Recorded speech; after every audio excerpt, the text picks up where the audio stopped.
Hi, good evening, good afternoon. Thank you so much for watching this video. This is episode 5 of our Inspirational Mondays. We started these videos to bless people around the world because we know we need inspiration here and there. So usually we do lives, but we decided to record this one. So I'm super excited to have you watching this video with us. Today is actually very special about because of two main things. We are going to talk about Amanet as usual, your inspirational buddy.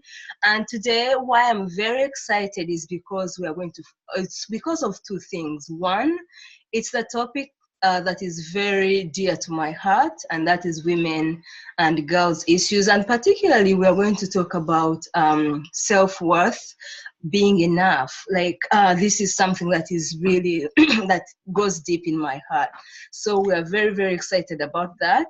And the people who are watching us, everyone knows this is an issue that touches us, especially women. I know men sometimes go through it as well, but for us women, it takes us to another level. So that is why I really am excited about this topic, that you are enough.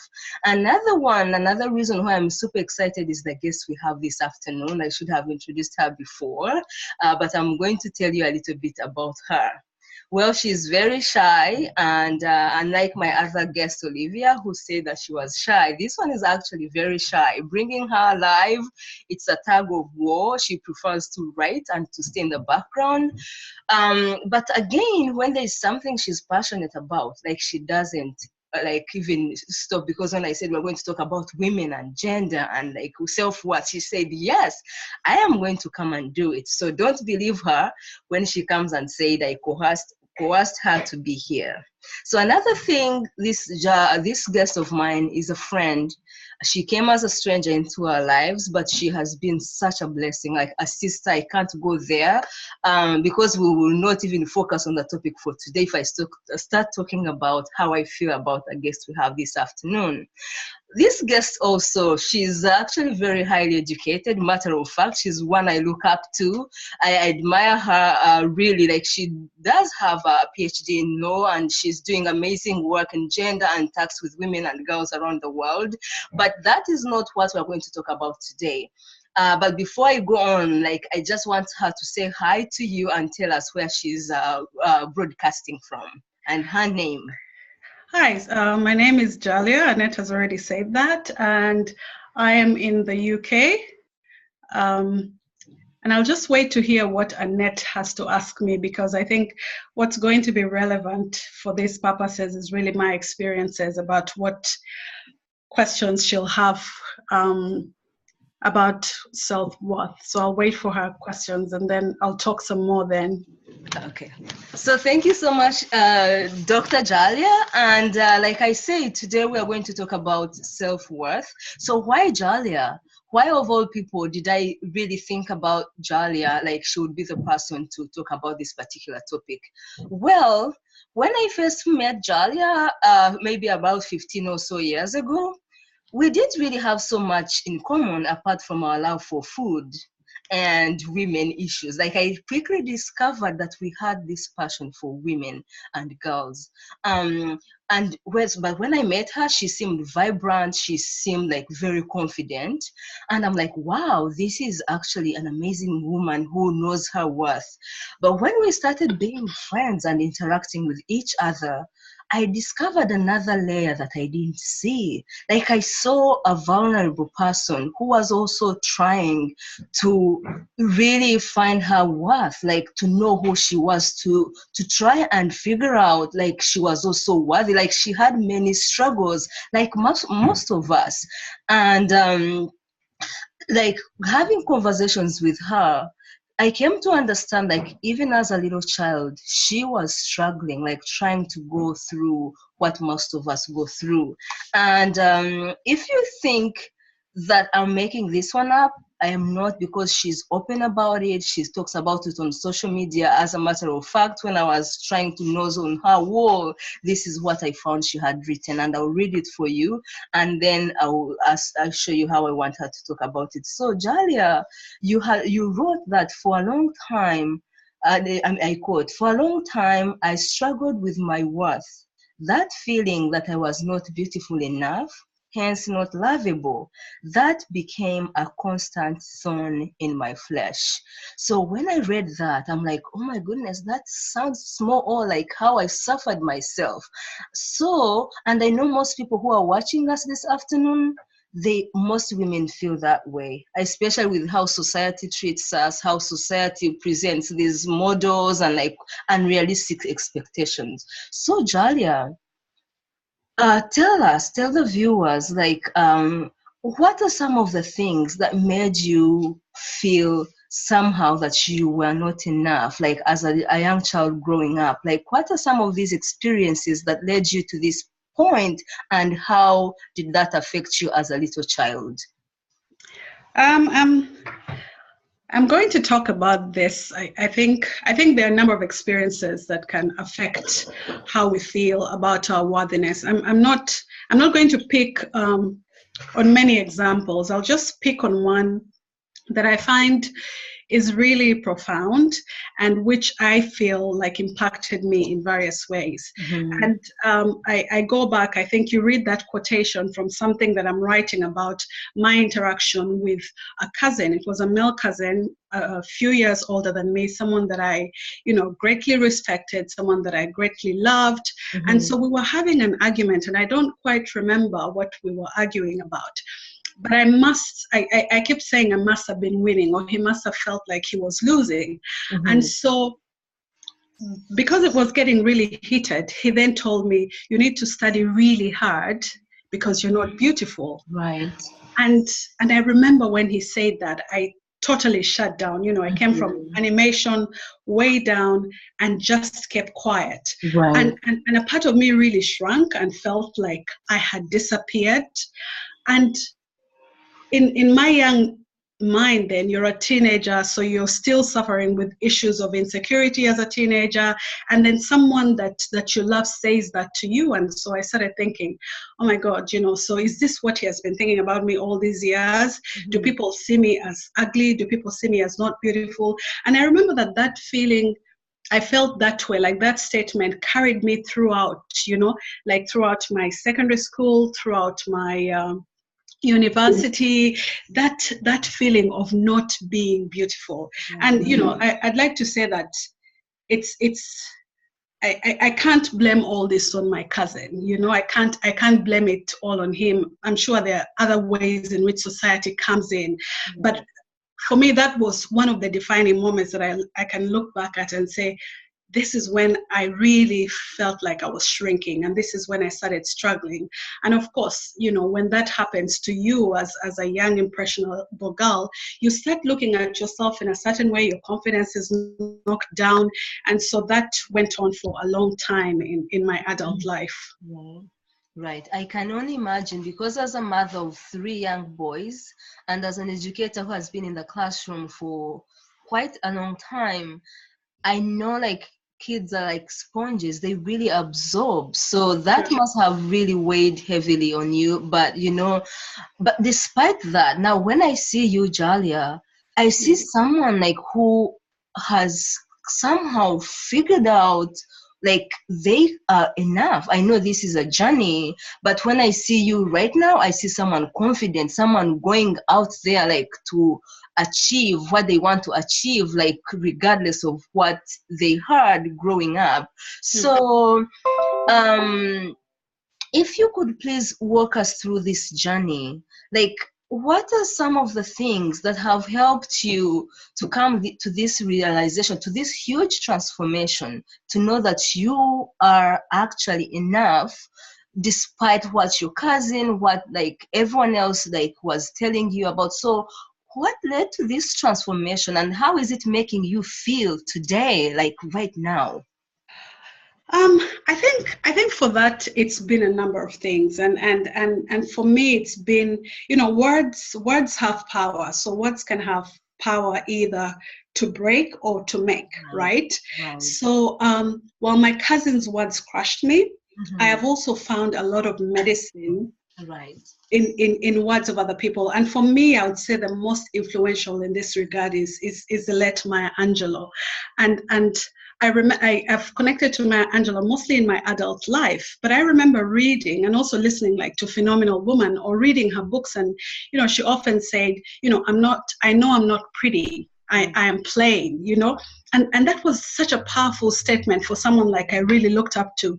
So having those words, and then having words from musicians like India Ree, Right. where she talks about the fact, I'm not your average girl in a magazine. Mm-hmm. Those words have been what has healed me. Right. Those words have been, I'm here. Yeah. Mm-hmm. yeah, those words have been what has healed me. But also, it's affirmations, because as individuals, we work on validation from other individuals. So affirmations from different people, affirmations from someone who says, oh, you have a pretty smile, or affirmations from people who say, oh, you're clever, or you're a great friend, or things like that. And in that regard, I think my girlfriends have been such a great therapy and such a great support structure, because it's them, it's their love. And when I talk about my girlfriends, I'm talking about my sisters, I'm talking about my friends who are women. In them I have found strength. In them I've found therapy. In them I've been able to love myself more. Right. And lastly, it's age. You get to a certain stage in your life as a woman where you sort of feel like, this is who I am. Take me or leave me. Yeah, I'm not old, but yeah, you can call it old and wisdom, and that's okay as well. But the age has really helped me in that regard. Mm-hmm. Yeah. Right. Okay. So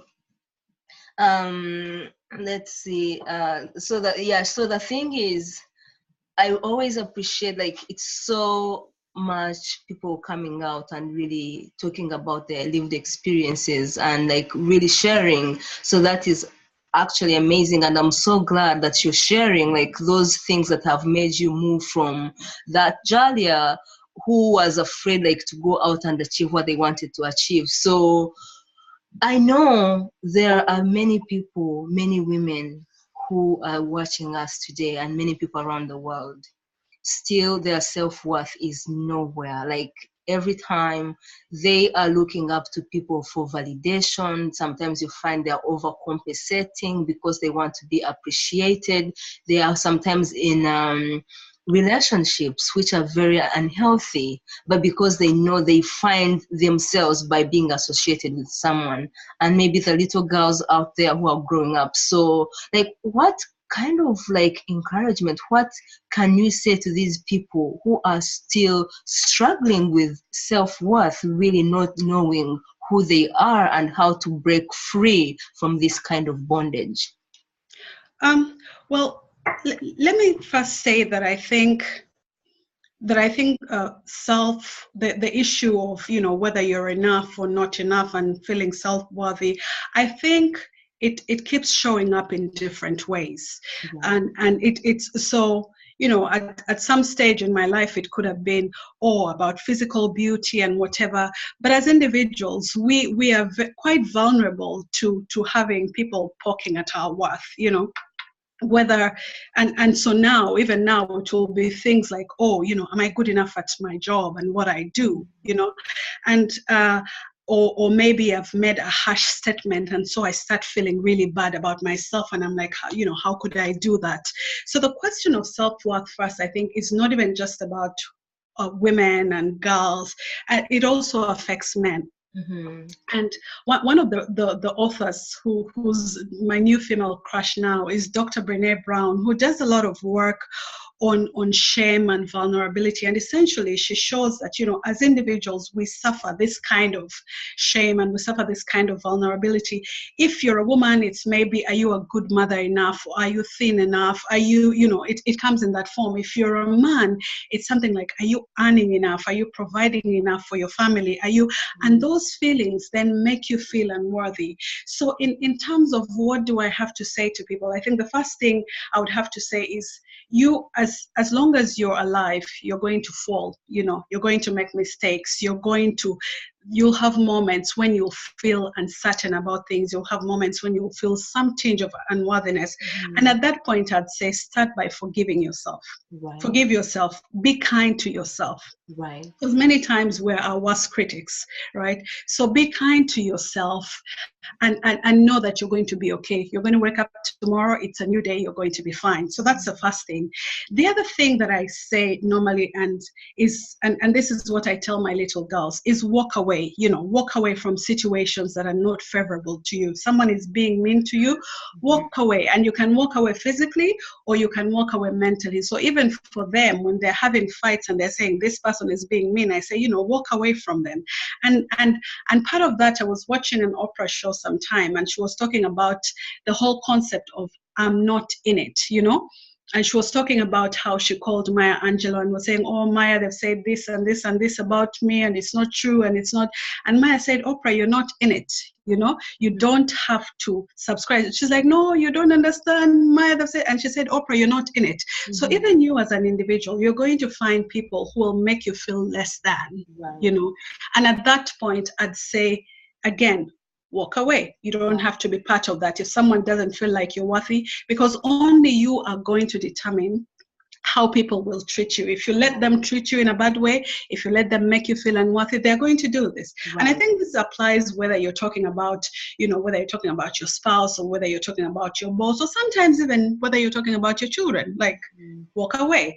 The other thing I'd say, especially to little girls, is words have power, but also actions have power. What are our words and our actions showing to our young girls and our young boys? What are they speaking? Because if you have a little girl, for example, and you feel that, oh, she's not like a small size, are you looking at her every time she tries to grab a pizza and as if saying, you shouldn't be eating that? What are you doing? Because in our households, like I said, words, my cousin's words were quite instrumental in how I perceived myself, and they put me down. So our words can put young kids down. So what kind of words are we speaking to our younger children, but also what are our actions saying about it? The very last one that I'd say then is, you need to define yourself for yourself. No one is going to walk the journey of worthiness for you. We have all these support structures, we have all these people that come in, but we need to define ourselves for ourselves.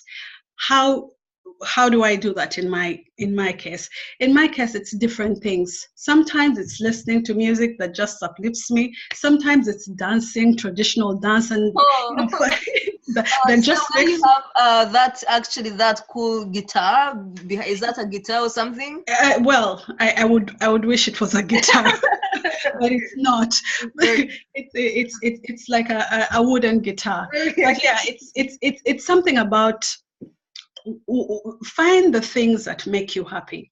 Find the things that make you feel good about yourself. It's not as if you're denying or you're living in some kind of denial, but it begins with you. You take that walk. Eventually you are the one, and I think that goes back to the other points of forgiving yourself for mistakes, because you'll make mistakes, many mistakes. You'll speak words that you regret, and it also goes back to the aspect of walking away. So create an environment within yourself that no one can violate, that no one can abuse, because only you can protect that very core of who you think you are and what your self-worthiness is. Right. Wow.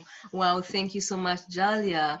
I knew actually that you're going to provide value for our viewers, but honestly, I didn't think that you would actually go to this extent, and especially telling us your lived experiences. So I definitely appreciate that, and I know the viewers do appreciate as well. So thank you so much. Thank you too. And really, what I have picked from what you've said is there's so many. You've given us the tools that we need, but one thing that you have really talked about that has like sat so well within me is know who you are. Like it's at the end of the day, it will come back to you. Because I've seen it many times. Like sometimes even the people, I know it's good to have all these support structures, the friends, spouse, and everyone, but sometimes even the person you trust the most, that spouse, even your parent, someone like the person you depend on the most is the one who's going to try and put you down and to try to show you that you're not enough. But if you know who you are, no matter what, you stand strong and say, I know who I am. You're not going to put me down. And you don't just, I'm glad that you said it doesn't just happen. Like you wake up one morning and say, I'm enough. No, there are things that you have to put in place for you enough. And I will echo your words, like actually Michelle almost said what you said right now, so I will just read it for you. Michelle Obama, also my crush, she said like how to know yourself, like take time to know who you are, what you are like, what you are able to do. Discover yourself, or else you will be at other people's mercy. True. So this is the thing. If you don't know who you are, someone will be like, you're ugly, and then you'll be like, yes, I am. So we have to really figure out our strengths. So I'm speaking to this to myself as well. Like every time I am telling myself, you know, you Annette, you have to know who you are. And I think when you came over, you saw the post in my bedroom which says, do not let anyone ever shadow your sparkle, you know. So I want to always tell myself that I know who I am. Of course, I know there are things I'm going to work on them, but those are not going to define me. So really, like what I would tell people, like to walk away with one thing is that you are enough. Once you decide that you are enough, indeed you are, let no one really despise you or tell you otherwise, because you are enough. So ladies and gentlemen, thank you for watching till the end. You can always comment and show love to my Jalia. Like, thank you so much, Jalia, really for coming over. I know it was really difficult for you and like trying to do the live and we couldn't do it, but thank you. So we look forward to seeing you again to do many more lives this time. Well, I don't know if there'll be lives, but hopefully. But honestly, thank you, and I'm sure the viewers are going to find value in it. So stay blessed and have a wonderful, wonderful day. Thank you. Okay. Have a good day too. Okay, bye-bye. Bye.